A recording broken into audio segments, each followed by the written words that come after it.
Hola, hoy te voy a enseñar a cómo obtener un reembolso en Google Play. Bueno, pues es bastante sencillo para obtener un reembolso en Google Play.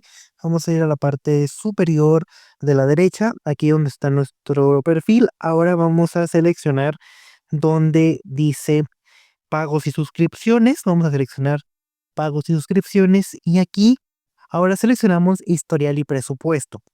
Es muy importante saber que solo se puede hacer aquí si es que han pasado menos de 48 horas. Si es que pasaron más de 48 horas, probablemente ya no lo vamos a poder hacer y va a haber que contactar o al equipo de Google o al creador de la aplicación la que pagamos. Y bueno, pues así es como acaba el video de hoy. Esperemos que este video les haya gustado, pero sobre todo que les haya sido de mucha utilidad.